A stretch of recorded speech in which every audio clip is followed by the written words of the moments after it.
Welcome back for Keeper of the Lost City's Lodestar chapters 31 and 32.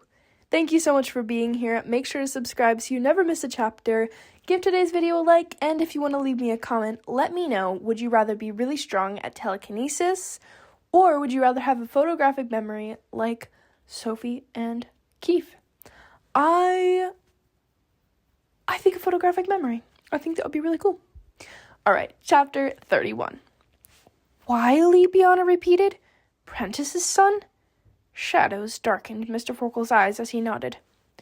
He suffered an extensive interrogation. Sophie rubbed her wrists as the ghost of old wounds haunted her again. Will he? Physic is treating him as we speak, Julian promised. But he'll need to remain sedated for several days. Days? Sophie repeated. She'd only needed days of treatment when she'd almost died. Red rimmed her vision, and the knot in her chest begged to unravel as she sucked in deep breaths, trying to calm the rage bubbling under her skin. It's okay, Grady whispered, tightening his hug. Don't give them this power. Sophie gritted her teeth, using the anger to bind everything back together. Does Physic think Wiley will recover? Fitz asked. She seems pretty confident, Blair said. She thinks we caught the injuries early enough that he won't have any scars, physically at all. Psychologically is anyone's guess. Granite's with him now, searching his mind to piece together the details of what happened, Mr. Forkel added. Then we'll decide how many memories to erase. Normally, Sophie wasn't a fan of altering people's memories, but she could see how it might be the best in this case. How's Granite holding up? Bianna asked. No one can prepare for such evil to happen to their family, Wraith told her. He's barely said 10 words since we found Wiley in a crumpled heap in the Stonehouse's porch, Blair added. Wiley must have crawled to the door with the last of his strength after the desperate measures he used to escape. He still had bonds on his feet, and partial bonds on his wrists, and he reeked of sedatives, Wraith finished sadly. Do you know where he escaped from? Sophie asked. Mr. Forkel cleared the thickness in his throat. Unfortunately, no. At the moment, all we know is that he was taken from his room in the Silver Tower. How? Fitz asked. Aren't there goblins patrolling the campus?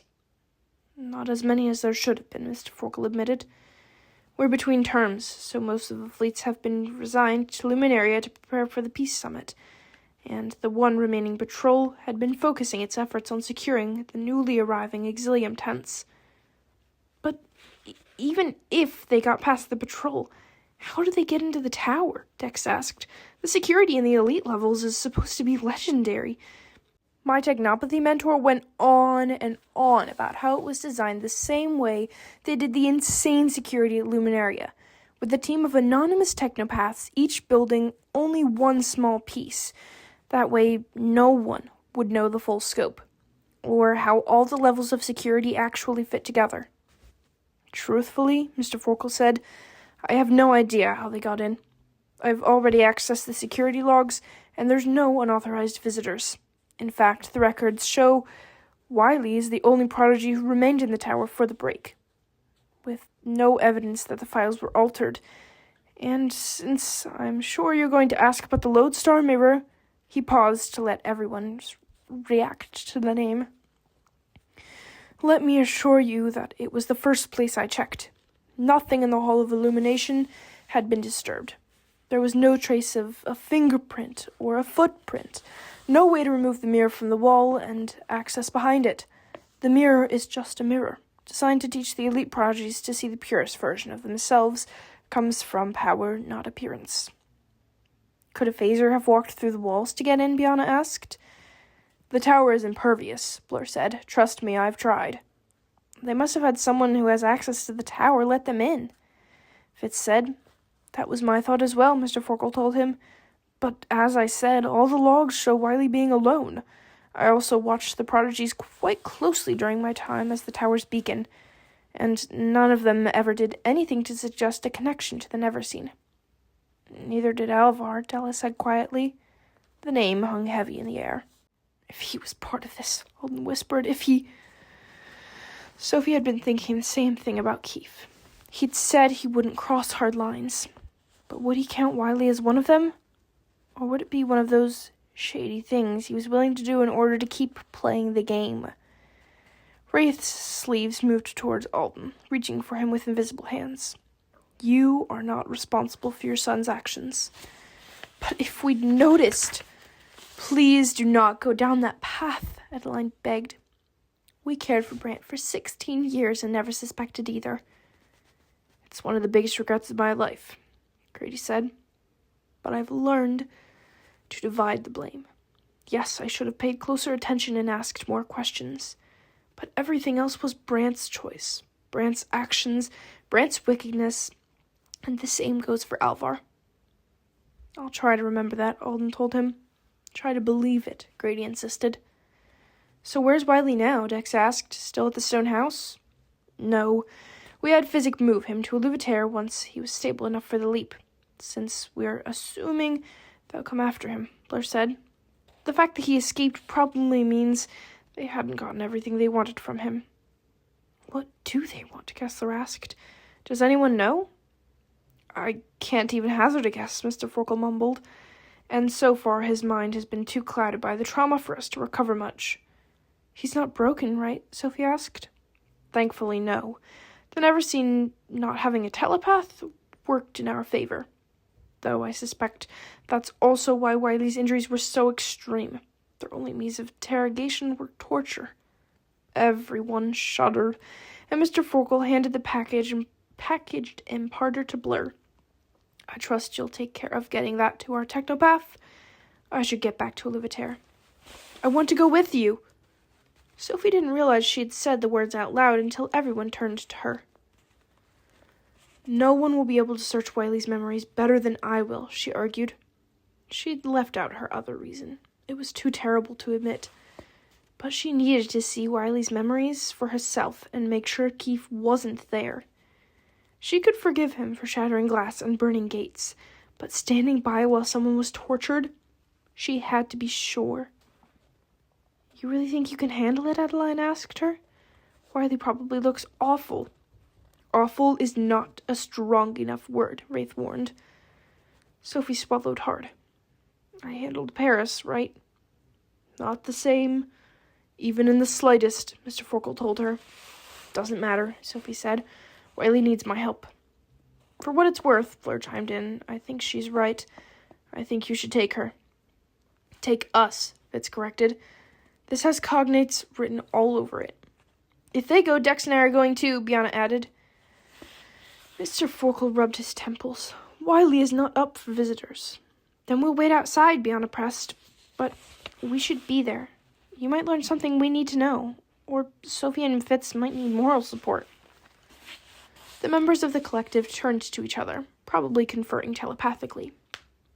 Very well, Mr. Forkel eventually said through a sigh. But I have a favor to ask. His focus shifted to Sandor.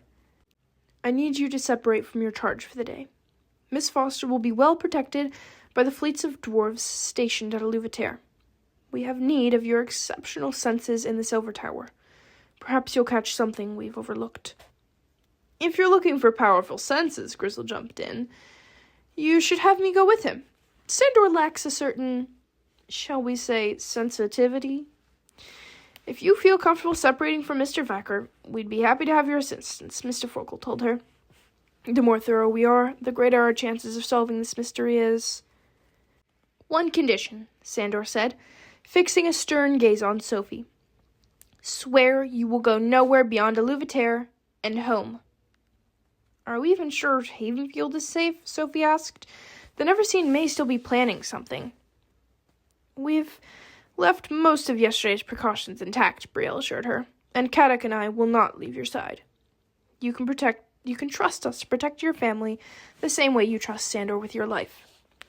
That seemed to settle things, and Sophie and her friends rushed to get dressed in fresh clothes, none of them saying a word, as they hugged their parents and locked hands for the leap. Brace yourselves, Mr. Forkel said, as he created a path to Louveterre. Nothing I say can properly prepare you for what you're about to see. Chapter 32. Sophie hadn't set foot in Louveteur's subterranean forest since the day she and her friends left for their mission to Ravagog. And the scenery was as lush and beautiful as ever, but her memories blanketed everything in shadows. Everywhere she looked, she could see signs of Calla's former presence. Earth Calla had walked, trees she'd touched, routes she'd called to transport everyone underground for their various adventures. Even the air seemed to carry the faintest whispers of Calla's song, though Sophie knew she was probably imagining it. "This way," Mr. Forkel said, leading them up a winding staircase that wrapped around and around a massive tree, bringing them to one of the mansion-sized tree houses. Each step felt like swallowing lemon juice mixed with something spicy, and it coated Sophie's insides like a sour kind of burn. Mr. Forkel had chosen the western treehouse, where the boys lived during their months there, and the inside looked exactly the same as they'd left it. Same hammocks swinging from the ceiling, same flickering fire pit in the center. But this time, the boy reading one of the boulder-shaped beanbags had silver-tipped bangs. "Hey," Tim said as he glanced up from his book. They moved Wiley into the other house. "I guess one of the bedrooms has some special plant growing that might help keep him calm." "The Reverie bells," Sophie whispered. Calla had hybridized the flower vines especially for her, training it to grow across the canopy of her former bed. The blossom's sweet scent had given her some of the most peaceful nights of sleep ever. "Has he gotten worse?" Mr. Forkel asked. "Not worse," Tim told him, "but I don't think he's getting better as quickly as Physic wants. And Granite, or Tiergan, or whatever I'm supposed to call him, is worried that Wiley's mind is getting darker. He asked me to try lifting a veil, but Wiley's shadow vapor is fine. He had less than I would have expected, given all the awful things he's been through." Mr. Forkel closed his eyes. "Sounds like you were right to insist on coming, Miss Foster. I suppose we should head over." "You might want to stay here," Tim warned Dex and Biana. "Physic's being super strict about who she's letting in the room, and at least over here you won't have to stay quiet."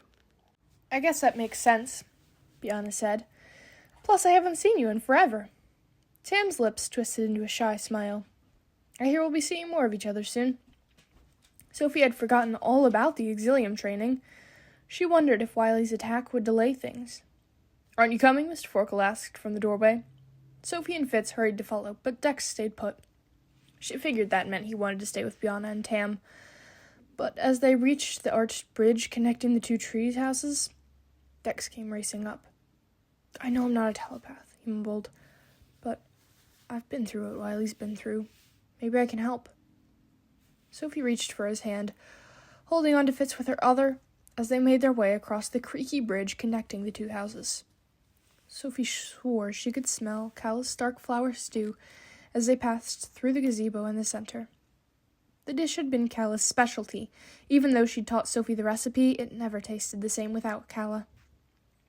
"Wow," Dex and Fitz breathed as they entered what used to be the girls' treehouse. "Len's been busy," Sophie mumbled. The waterfall in the center, which used to be only a misty trickle, now thundered with torrents of cascading water. The falls splashed hard into the shallow basin, but instead of spilling over and soaking the floor, the water ricocheted up and split into individual streams that arced towards the glass ceiling and fanned out before crashing back down into pots of flowers. "Wait here," Mr. Forkel told them, pointing to the shrubbery-shaped chairs, which were speckled with glittering dew. "I'm going to let Physic know I've brought you." The room felt way too quiet after he left. "Where's Len?" Dex whispered. Sophie ducked under a stream of water as she looked down the empty hallway. "She must be in with Wiley." "How bad do you think he's going to look?" Fitz asked. "Like, worse than I looked after exile?" The black barb jutting out of Fitz's chest and the swirls of black venom under his skin had definitely been one of the most gruesome sights Sophie had ever seen. But she had a horrible feeling it had nothing on the pain and suffering Brant and Fenton would be willing to cause in order to get what they wanted. "I think we should prepare ourselves for something pretty awful," she said. She'd flicked 3 loose eyelashes away before a familiar woman strode into the room. followed by an ashen Mr. Forkle. Physics' Mardi Gras-style mask was red this time, with a rim of gold glitter that had showered bits of sparkles across her dark skin. "You're still wearing your disguise?" Sophie asked. "I didn't want the focus to be on me." Physic twisted one of her skinny braids around her finger, making the red beads woven through shimmer. "I'm glad you guys are here. Wiley's vitals are improving, but Tiergan's afraid his mind is deteriorating. I don't see any physical proof of that, but I want you two to make a very thorough check. And when we go in there, try to keep in mind that healing starts on a cellular level. Right now, most of the change is something only I can see, and only with special light and special lenses, but he's honestly recovering faster than I could have hoped for, in large part thanks to Lynn. She has him wrapped in a cold water cocoon to draw out any latent heat, while I brew a fresh batch of my burn ointment." "Do you need help?" Dex asked, "or need me to get any supplies?"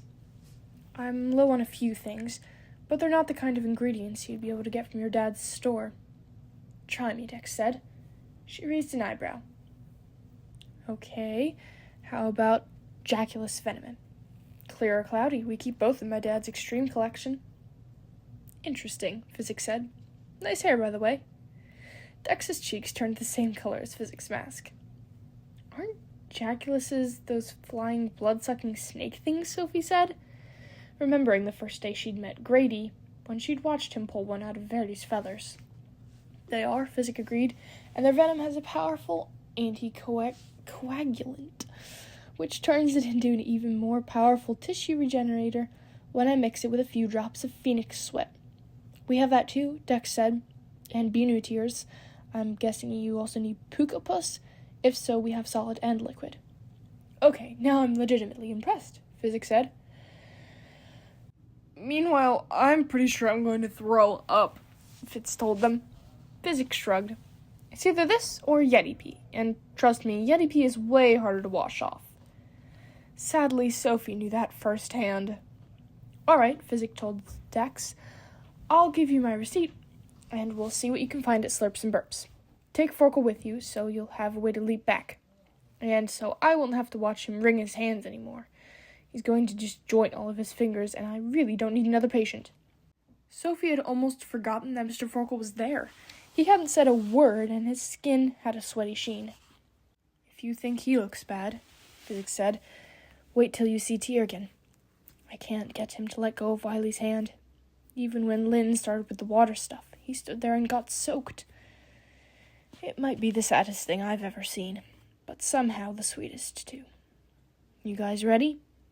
Sophie didn't trust her voice not to crack, so she nodded, letting Fitz take her hand as they followed Physic down the hall to her old room.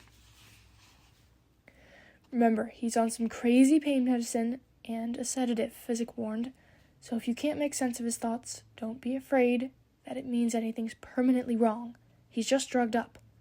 Fitz tightened his grip on Sophie's hand as Physic pulled open the door, and the three of them made their way into the bedroom. Sophie inhaled the calming scent of Callus Reveri bells as she studied her surroundings, avoiding the figure on the bed as long as she could. Tiergan stood up with his back to them, though parts of him were still granitized, like he'd been standing so long at Wiley's side that his indurite powder was slowly wearing off. His left shoulder was jagged and rocky, and his neck was white-gray instead of its usual olive tone. Even his pale blonde hair had bits of dust and gravel tangled in it. On the other side of the bed, Lynn leaned against the edge, with her eyes closed, lips parted as she whispered softly to herself. Her hands were raised over the bed, and Sophie forced herself to look down, and gagged. Fitz choked too, and they clung to each other. Sophie had thought she'd been prepared, thought the water Lynn was swirling around him could muffle the gore, but the giant welts and blisters marred Wiley's arms and legs. They were too huge and red and violent to be ignored, and they were shaped like hands. "I'm so sorry they did this to you," Sophie transmitted, digging a fist under her ribs to keep control of her emotions. I wish I knew how to stop them. I wish I knew what they wanted. Let's find out, Fitz transmitted back, and their thumb rings snapped together as the mental energy rushed between them. They moved closer to the bed, and Sophie put her hand on Tiergan's rocky shoulder. You can take a break. We're here to help now. Tiergan didn't seem to hear her. You need to let go, she whispered. Let me try for a minute. 8 endless seconds passed. Then Tiergan blinked and turned her way. He won't talk to me, he whispered. His mind only gives me cold darkness. Should we wait then? Sophie asked. I don't want to force Wiley if he's not ready. Tiergan spun to the bed and pressed his fingers of his free hand against Wiley's temples. Is everything okay? Fitz asked. I don't know. Tiergan's expression was the strangest mix of relief, disappointment, and fear as he turned to Sophie and told her, He's asking to talk to you. That concludes chapter 32. Again, massive cliffhanger.